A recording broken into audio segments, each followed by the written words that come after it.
Hey everybody, welcome to the Shrimp City Report from Charleston, South Carolina. My name's Devin. I'm joined with one of my co-hosts. Yeah, DJ here. Good to see you. And then we have one of our friends, Tim Falvey. Is that the correct way to pronounce your name? It works well enough. Falvey. Falvey. Yes. Okay, gotcha. Okay, an A with an ow. Like Alf. Yeah. Okay. We've been binge watching that. Finally got to mention Alf. Yeah. Tim's a musician, and he has a pretty interesting story about his transformation as a musician, or at least his journey.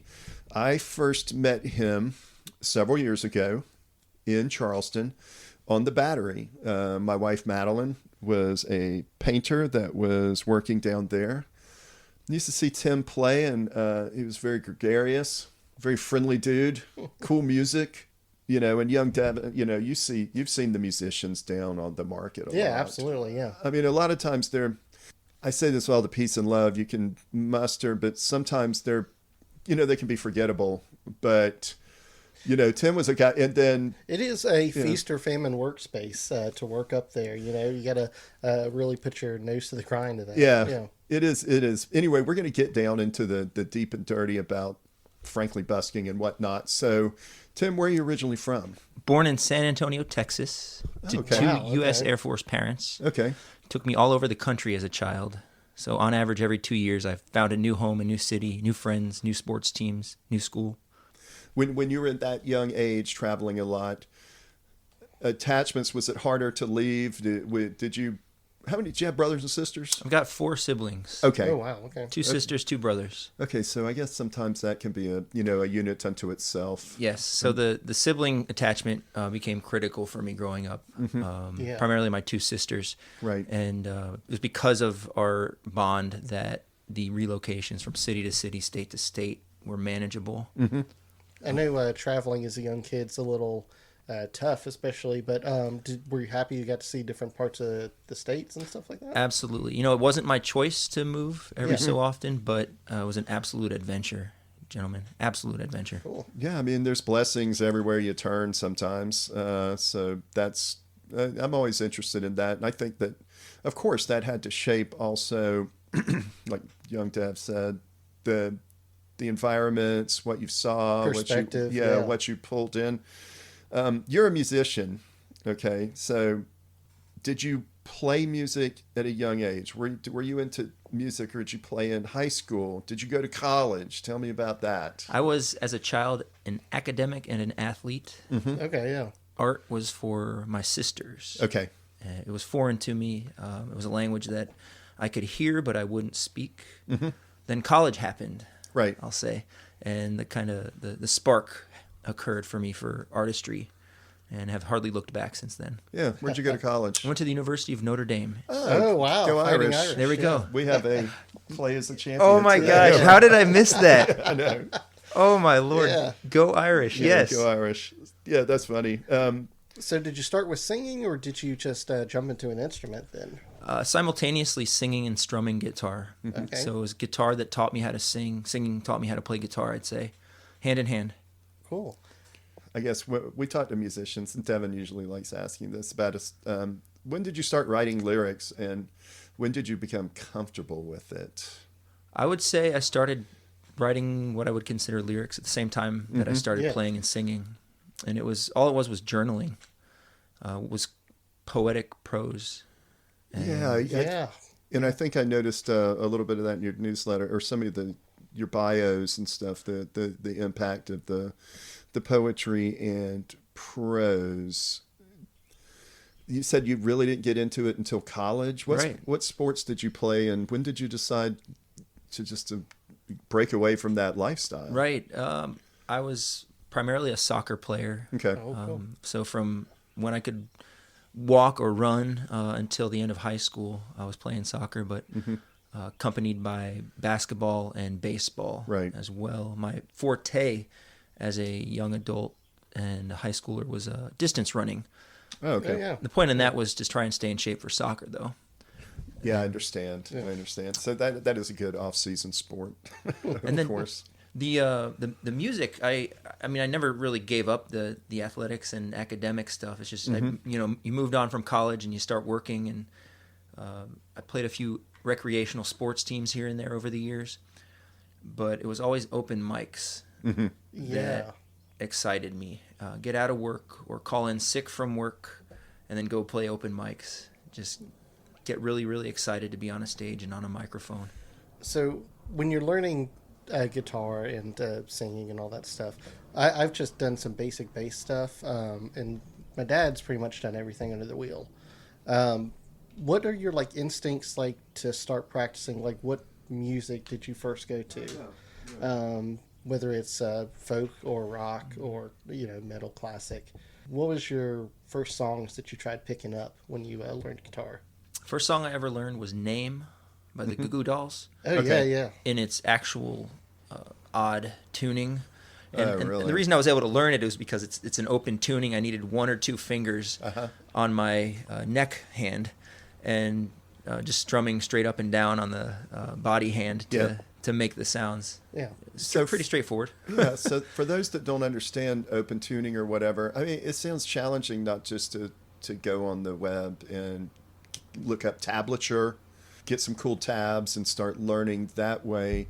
You came out of the box doing open tuning, not to be cool, I guess, but out of necessity to get going with the songs. Total necessity. Yeah. I needed to grease the wheel. That is right. Man, I love that. I respect that attitude. Why, thank you. So it's not, and it's not like you're really cutting corners or anything or being a lazy bones. It's just, I want to get to the point where my heart is creating what I want. And this is the least path of resistance or whatever. Yeah, absolutely.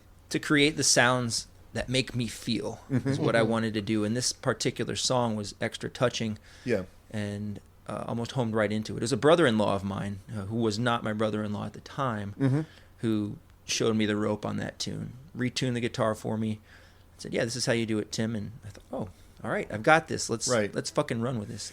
So who tuned? You can cuss all you want. Cock shit balls. Yeah, you're good. So who tuned it back for you after that? After breaking at least 2 strings every time I tried to tune it up, Right. it was always me.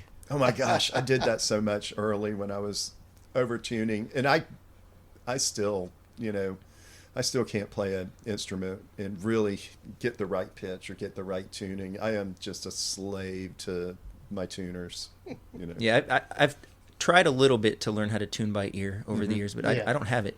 I can tell you when my guitar is out of tune. Yeah, but I don't know how to get it back in tune without a tuner. Yeah, I mean, who cares? What you can get on Amazon? I've got they're almost disposable now, the tuners, and they're like $18 or whatever. So yeah, but so you started playing in college. I personally think that open mic nights sound scary. They sound horrifying. Yeah. Hey, can I go up there? And then you're like, how long do you agonize over the 2 songs you're going to play? Did you ever take basically a public speaking class? That's what it is. It's essentially the equivalent to me. It's like public speaking, going up just right in front of everyone. How did you conquer public that speaking fear? coded by melody? The tactile experience of sound making really dissolves a lot of the anxiety for me. Did your athletics make you not make you, but did it help with your fearlessness? Or I don't know that athletics did a heck of a lot other than help me with discipline and drive and long-term goal focus. I wouldn't say that the anxiety over live performance diminished. I'm a lot better live music performer than I am a live sports performer. Yeah, I know that for some reason anxiety would get to me growing up over the years. I think some people are definitely cut out to be on stage. I mean, it's just a natural fit for them. I will say I do feel naked if I don't have a guitar in my arms. Oh, wow. Okay. Oh, really? Much more mechanical in movement and delivery without a guitar. I think it's something about the elixir of those guitar strings strumming that soothes me. Right. Well, Tim also plays harmonica a lot with his performance with the whatever the harmonica holder is. Neck rack, how about that? Okay, that has always been bewildering to me. To think of how you can do that. I mean, I can barely play an instrument and sing at the same time, and you're seriously multitasking. I will. You know? I'll also point out that I'm a lot better harmonica player when it's in the neck rack than when I'm holding it in my hands. Oh yeah. Oh, It's really? just Okay. thousands of hours of wearing that neck rack and playing songs. I'm hardly using my hands when I do it. Yeah. If I'm not using the neck rack, even if my hands are empty otherwise, it's again mechanical and Yeah, consistent, I guess, positioning of the harmonica. Yeah. you got it. Oh, that's a good point. That's a really good point. Is the harmonica? I guess we can go down rabbit holes of tech stuff, but that's not exactly over technical. But isn't it an accompaniment instrument, or how does that work out with the guitar and the accordion? I'm not the accordion, the harmonica. Sorry, I could tell you about the harmonica, but I've never fit an accordion in a neck rack before. I totally have. Lately, I've just got polka on the brain for the past 2 months. There's worse things that could be on the brain. Yeah, I'm glad right on. it's polka and nothing else. Yeah. What was the question again? Or the How do you balance harmonica and guitar? Yeah, is one accompaniment for the other? Yeah. How does it work? You know? I'd say the harmonic's definitely the guitar accompaniment. Okay. And I mean, in its name, harmonica. The idea to me is that you're keeping a harmony with the instrumentation. You can sing melody with the harmonica if you want, but to me, it's a nice balance to weave in and out of the standard guitar sound. Right. Yeah, you can mimic your singing melody. You can create all sorts of sensational patterns, note-wise. For me, I don't know that I have done much playing of the harmonica without the guitar. Okay. Oh, wow. Okay. Recording in the studio with that, would you of course I've heard some of your studio stuff, but would you play in the same way with the guitar and the harmonica, or are you going to do separate tracks on that? Trick that I've employed that I think I'll use going forward is to record the guitar initially as a scratch, then record several instruments after that, and then dub the harmonica over it, using a neck rack actually. So no guitar, not playing the guitar, but holding the guitar, because I'm a better harmonica player when I've got the guitar in my hands. Does that kind of make sense? Yeah, I understand. Yeah. I understand. And even if I'm only recording guitar, but there's going to be harmonica in a future dub, I'll still keep the neck rack on my neck, I think, just to create the sensation Security that blanket. it sure is. It really is. And a more authentic experience. So you said you basically cut your teeth with a lot of open mics and live performances. What was the transition like, that first transition going between live performances to recordings? Did you think that it was like a one-to-one transition, or was it just having to get that mix and that audio quality that you were looking for? Not a one-to-one transition. And in fact, today and maybe the rest of my life, I'm going to experience studio recording as an artificial environment. Okay. Oh, wow. So Okay. uncomfortable. Really? Okay. Holy cow. So as much live element as I can bring to a studio, I will. It is interesting because it is basically, I hate saying this, but simulated music, because you have all the bands or all the performers doing the exact tone that they're looking for. Where live, you can almost add your flair that you're looking for. For me, I require the synergy of an audience, of strangers' eyes and strangers' movements and strangers' curiosity while performing. That's part of the music to me. If it's just me in a stale, sterile studio, it's not gonna come out like you see it live. Well, we'll get to the orchestral thing that you're going for, I've read that you're going to do, because I think I can see where your path or your the journey could possibly forego you having to go into a studio, because you started off a busker. I mean, would you say that? I mean, I saw you in the street playing cool music. The day that I play Madison Square Garden, you're going to find me in Penn Station, warming up, busking beforehand. Always be a busker. How does so street musicians, busker, whatever, how's that interaction with people? I mean, that seems like it would be a pretty hard gig, honestly. It can be. If you're trying to make a living doing it, it can be, but it's available. To me, the busking has always been interrelated with the live open micing and the live gigging. They go. It's part of a relationship. It really is. One feeds into the next, and I don't think any of them could exist successfully without the other two, for me. Well, I think it definitely is a good. I mean, if you're a singer-songwriter, you're a guy with a guitar and a harmonica and and a neck rack, and I'm sure that busking with a full 7-piece band is not exactly the easiest thing.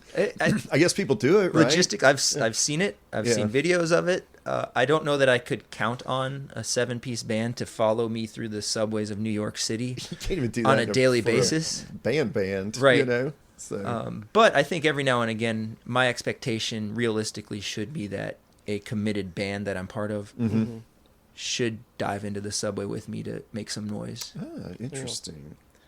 Yeah, busking too, I've always seen is like a competition too, because not only you like going against other street performers, like the guy across the street who's like doing a marionette, but you're also just trying to grab the onlooker or just the passing person's attention. That's a valid point. To me, the best places to busk are the places that lend themselves to my natural sound. Oh, okay. I always found my favorite place to play park bench at the end of the boardwalk at Waterfront Park in Charleston. Oh wow, yeah. To just speak to me. It's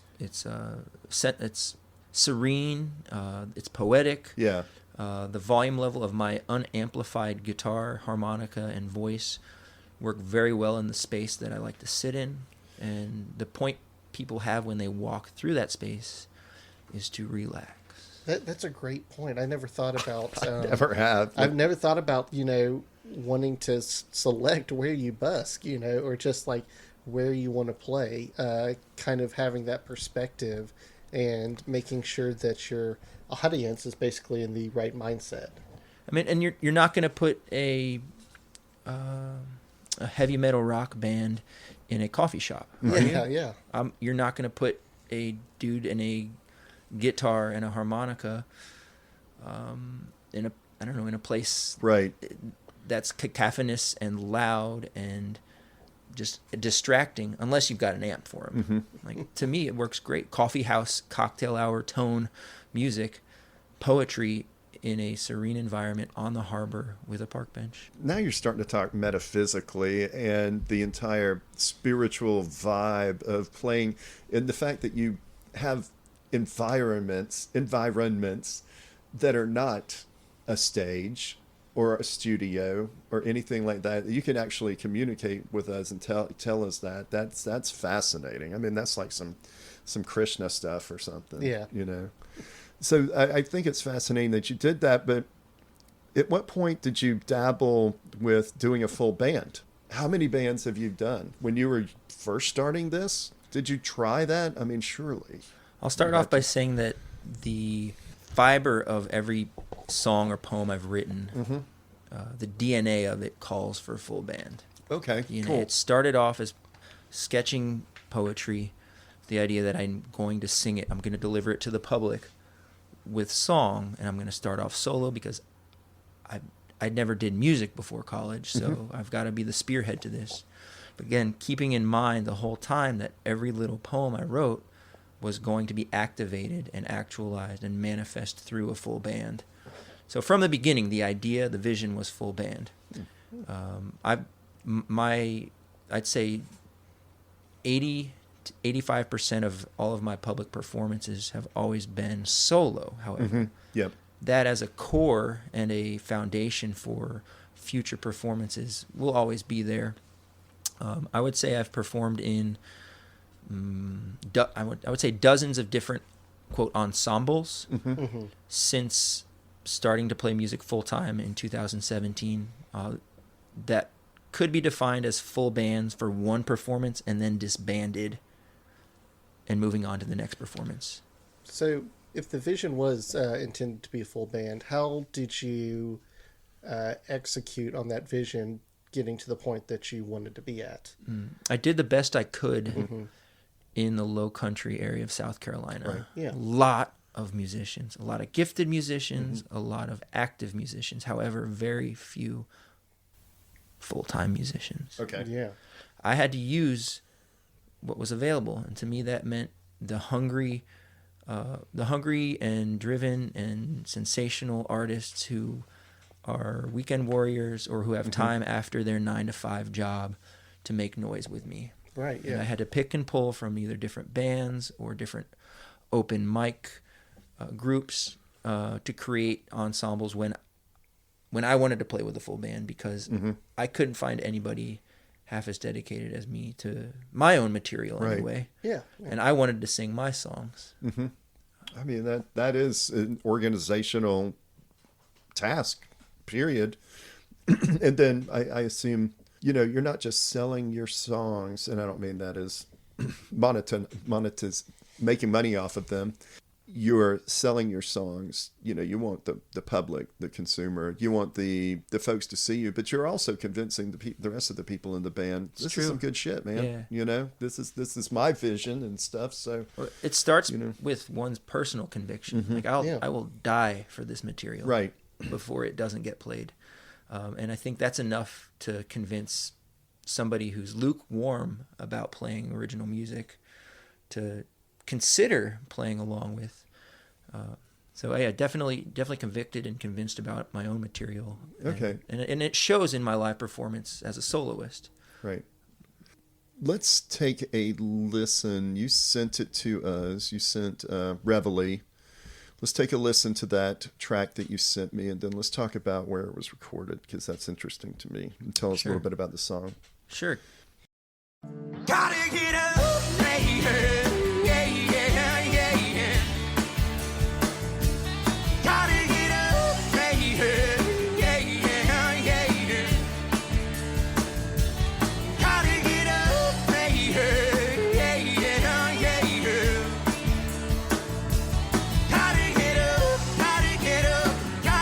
up, gotta get up. Tear out the pages, man. Burn the book. Turn in the script, man. Don't you dare take another look. Turn the corner, man. Set the pace. Take that step, man. Take that step, man. Run your race. Gotta get up, yeah. Gotta get up, yeah.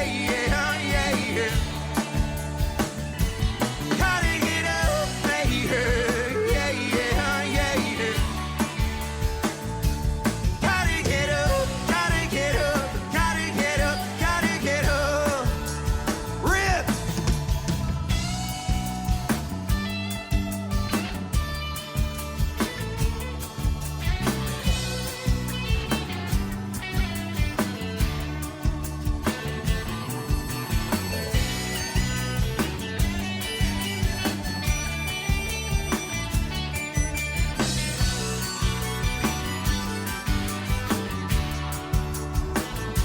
Assemble your players, man, but build your stage. It ain't gonna be built for you, no, not today.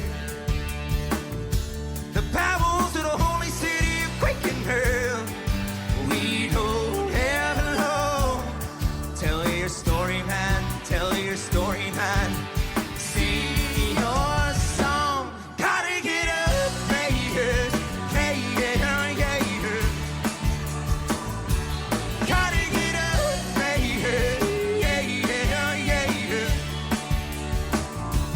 Gotta get up,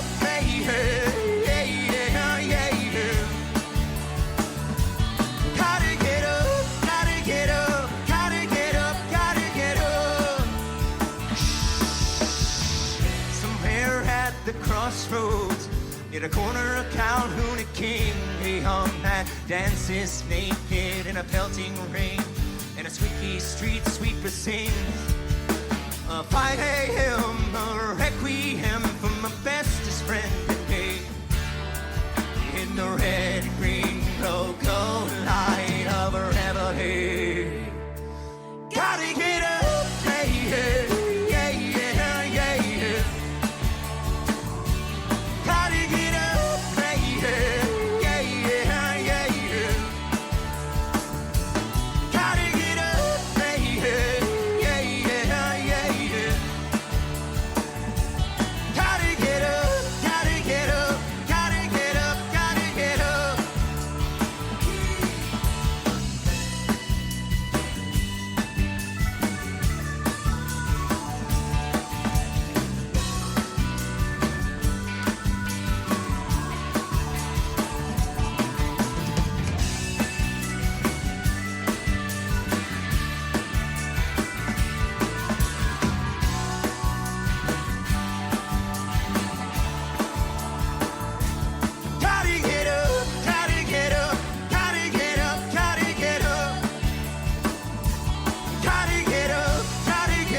All right, Tim, tell me about that song and that performance. Gotta get up, man. The central message of me as a musician, as an artist, as a creator, as a human being, to rally the troops, it's primarily the musicians, the people who have 9-to-5 jobs, who come out to open mics, who street perform, but who kind of dream of doing it big. My message to you is tell your story, build your stage. It will not be granted to you.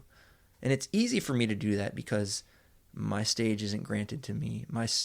Music wasn't offered to me as an option growing up. Oh, okay. Yeah. I kind of had to rip it out of the hands of fate. I love performing. I had to make it happen.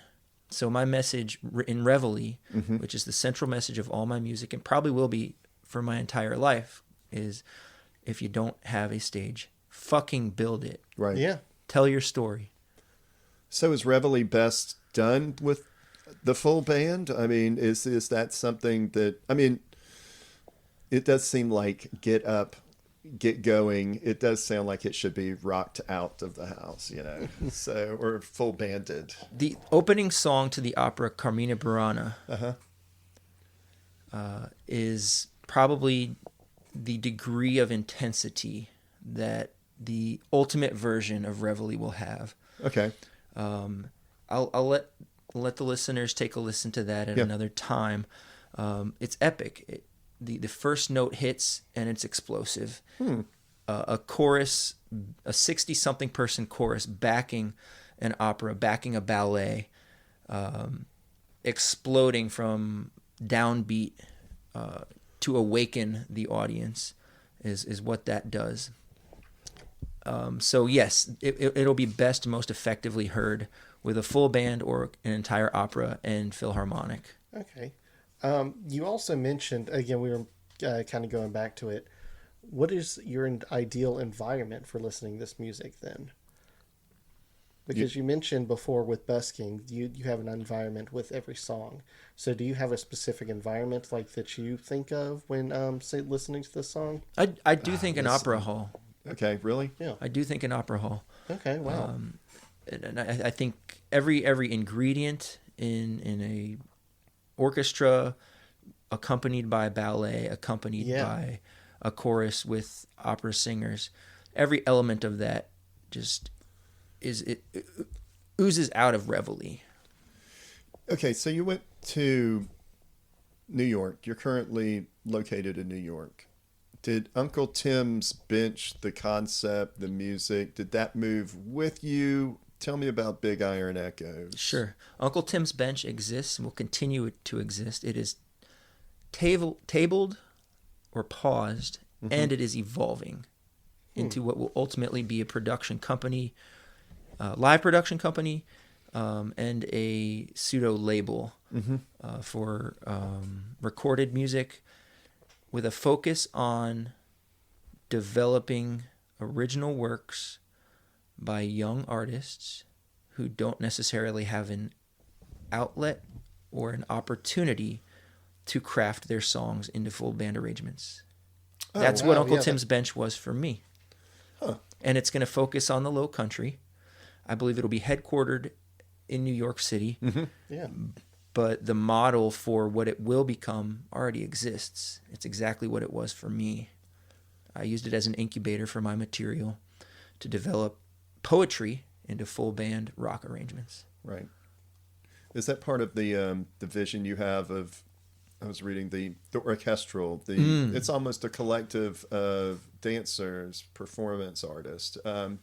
So if you want to start this environment to produce and grow, is there going to be a time when you have a stage full of these folks? Yes. Wow. My ambitious goal would be 5 years from now Yeah. that I'll be pulling together the ballet, the city symphony, and the city opera of the best or the biggest cities in the world. The frame or the template for that will be the New York Philharmonic, the Metropolitan Opera, and the New York City Ballet. That's my target. That's the pinnacle of Mount Everest for me. That's why New York City matters to me because I want to go to the top. with Okay. this. Yeah. Okay.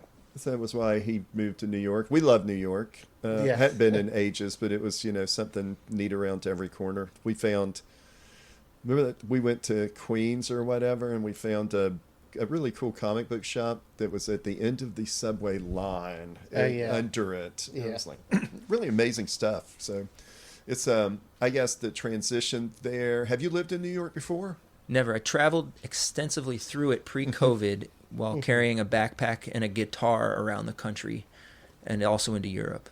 I knew at that time that New York was going to be my home. It wasn't until this January that an opportunity posed itself to me to just, all right, it's time to go.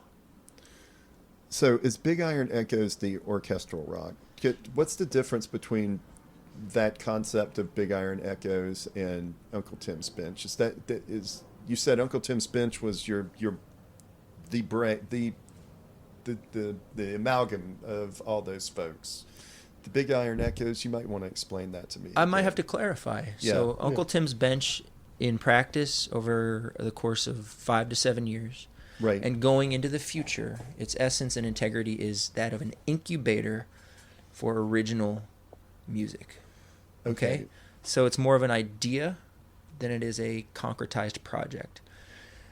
Big Iron Echoes, New York City based, Yeah. whereas Uncle Tim's Bench had been Charleston, South Carolina based. Big Iron Echoes, New York City based, will be at its fundament a rock band, Americana rock band, fueled and fed by what had been the Uncle Tim's Bench experience.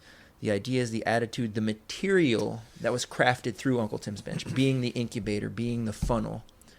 And then that phase of Big Iron Echoes, the rock band, will grow and evolve and metamorphose into the orchestral rock experience that the world will hear and enjoy for hopefully generations to come.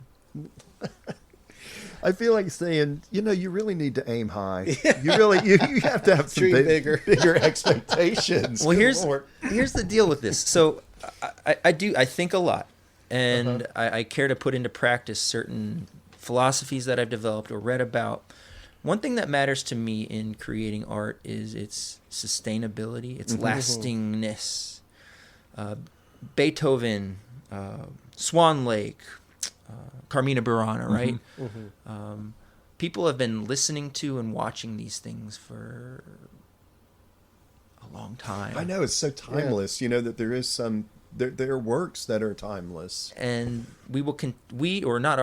not our kids or grandkids or great grandkids, but our great grandkids will continue to be exposed to those hundreds of years down the road. They will continue to be. There is lasting power in the structure and the architecture of that music and those performances. However, popular music today, popular music 100 years ago, popular music 100 years from now is not architecturally built to last. Yeah.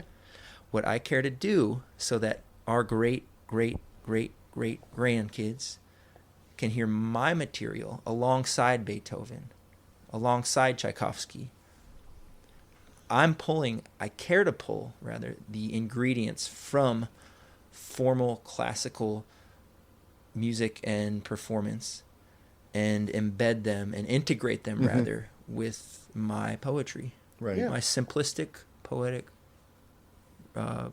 material, so that, again, hundreds of years from now, it's viable still. Okay. It's not going to disappear. Let's take another break and listen to one of Tim's songs.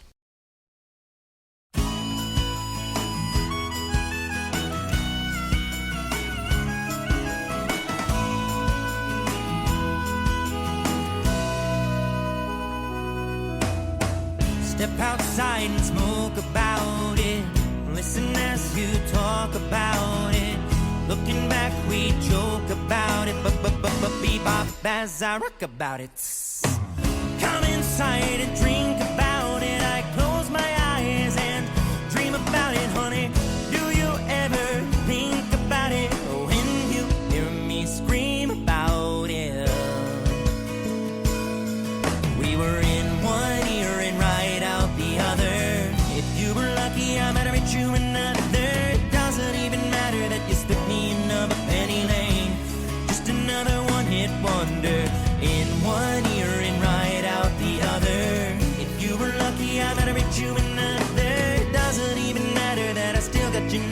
penny lane. Just another one-hit wonder, rolling as I rock about it. Though we seldom talk about it, you hit it and I joke about it. Now we're talking as you talk about it. Slip outside to sip about it. I close my eyes and dream about it, honey. Do you ever think about it when you hear me scream about it? We were in one ear and right out the other. If you were lucky, I might have reached you another. Doesn't even matter that you slipped me another penny lane. Just another one-hit wonder. In one ear and right out the other. If you were lucky, I might have reached you another. Doesn't even matter that I still got your number, penny lane. Just another one-hit wonder. Still holding hostage your stone-studded bracelet. A belated Christmas gift from your once best friend. Christmas. Salutations from an unhappy day after New Year. We're only 12 more months before the shit all ends. We were in one ear and right out the other. If you were lucky, I might have reached you another. Doesn't even matter that you slipped me another penny lane. Just another one-hit wonder. In one ear and right out the other. If you were lucky, I might have reached you another. Doesn't even matter that I still got your number, penny lane. Penny lane, yeah.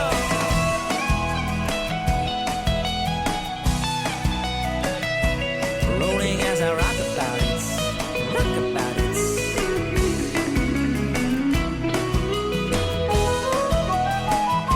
Just another one.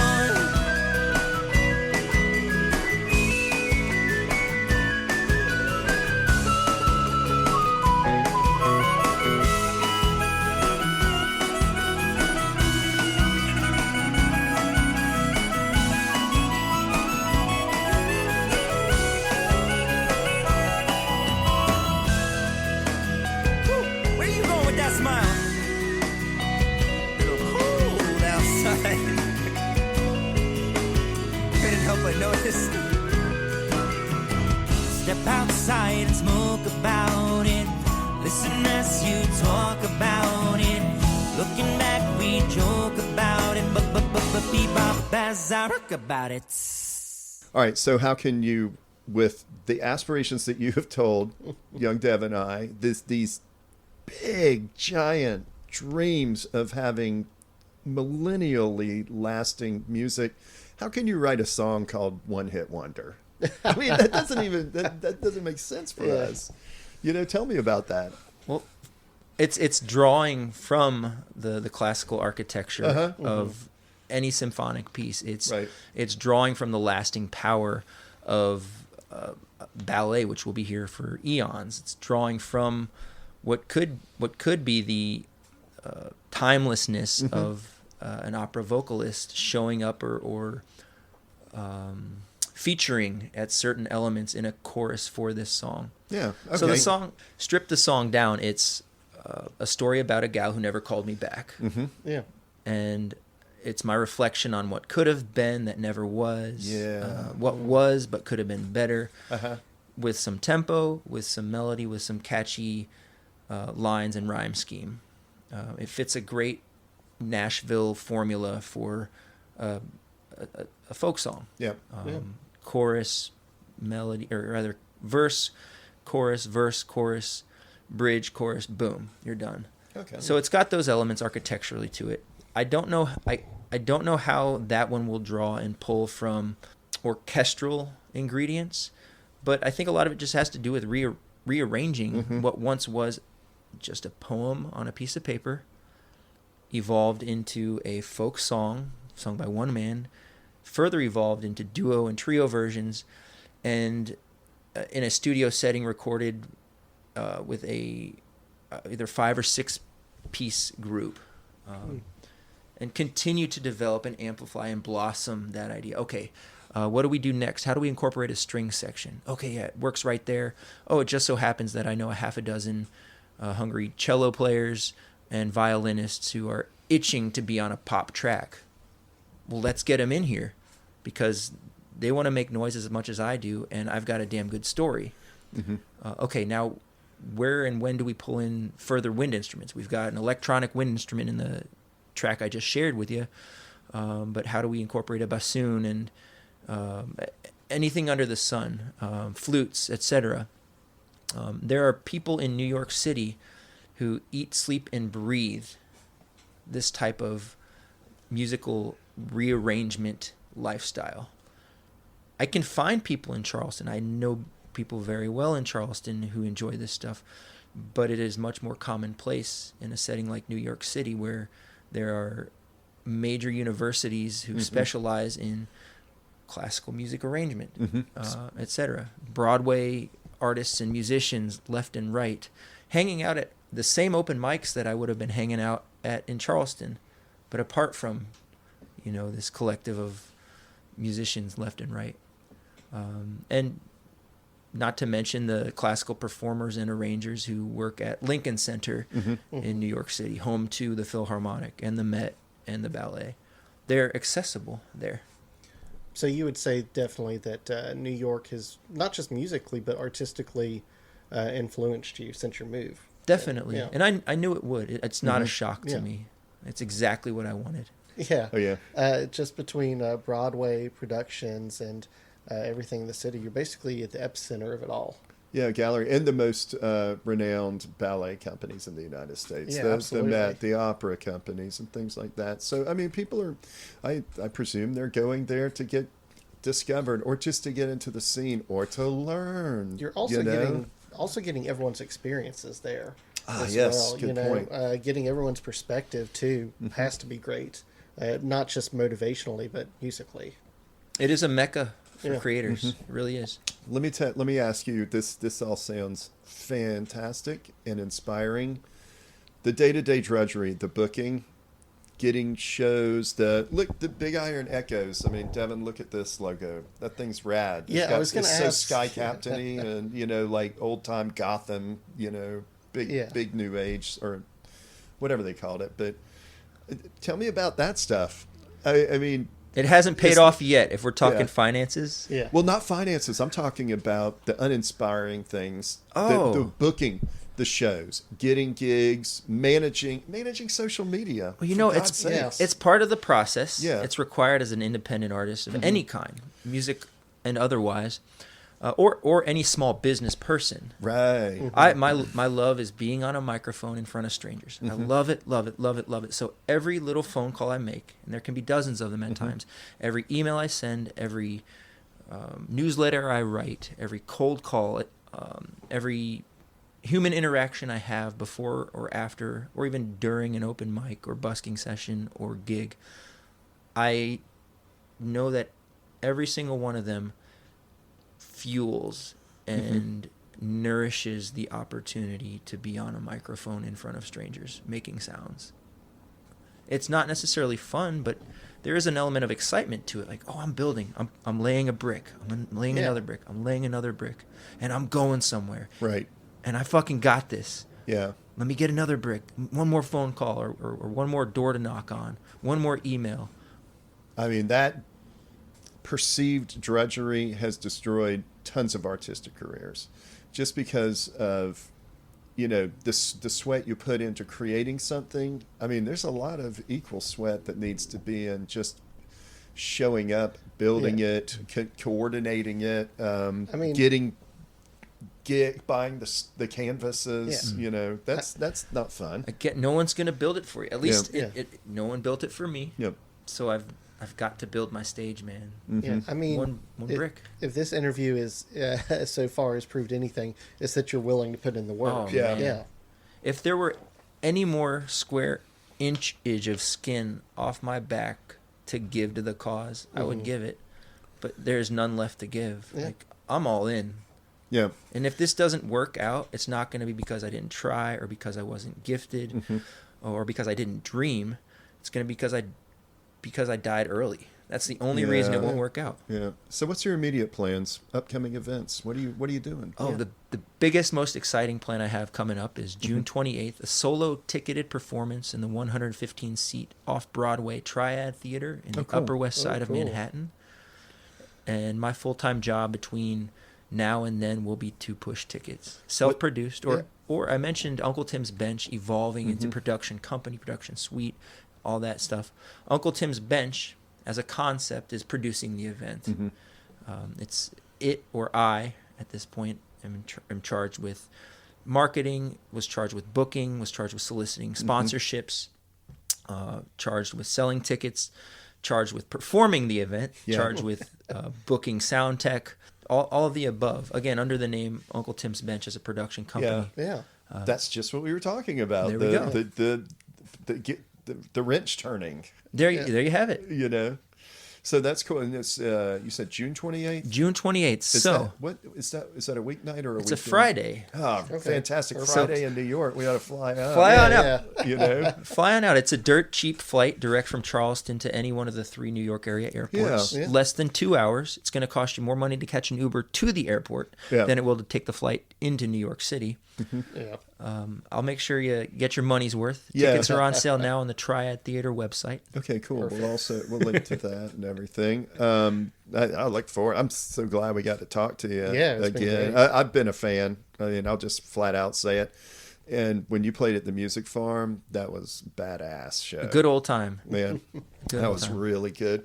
Devin usually, we always close with a completely not music or anything related question. Completely thrown out there question. So we're going to ask, or young Devin is going to ask our patented Shrimp City Report question. Yeah, so this is the final question tonight. You've lived in Low Country for a time.